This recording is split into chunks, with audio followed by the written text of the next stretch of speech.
Hello, everyone. Bryan Bibbo here with JL Smith and Prosperity Capital Advisors. I want to talk to you about something very, very important, and it's the decline of the US dollars. What do you mean? Well, let me share with you what I actually mean.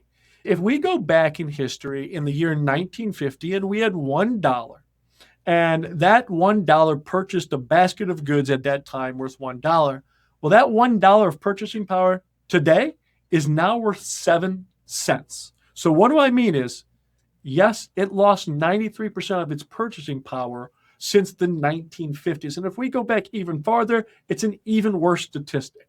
But I share this with you for two major reasons. And the first one is, let's talk about what's currently going on.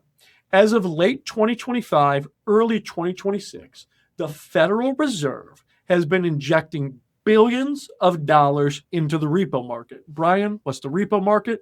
Well, in simplest terms, it's the interbank lending markets where one bank lends to another. Well, there's some liquidity strains there. So they've had to inject this money. And some notable single day operations of injections have been $13 billion, and one of the largest one was over $50 billion. That's a very staggering number. But what is going on is essentially the Federal Reserve is printing this money, injecting it into this repo market that's making sure all the financial piping of our country is continuing to flow and there's liquidity. So that's printing of money. That is what has been happening since the 1950s and why we're losing the decline of the dollar.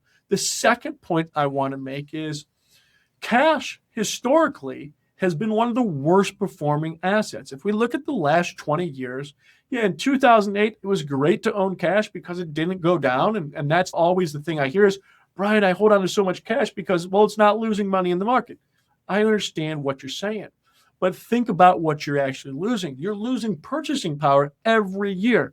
But Bryan, I have it in CDs. Well, one, you got to keep up with inflation.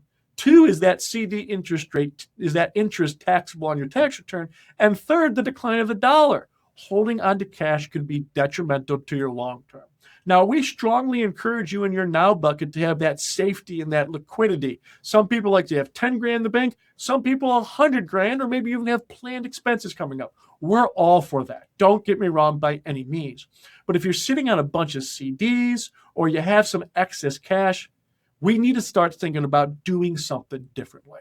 So if that's you, get a hold of us. We'd love to talk it through with you, but we want to make sure you're getting the most bang for your buck and you're not losing value on the decline of the dollar. Thanks. Have a great day.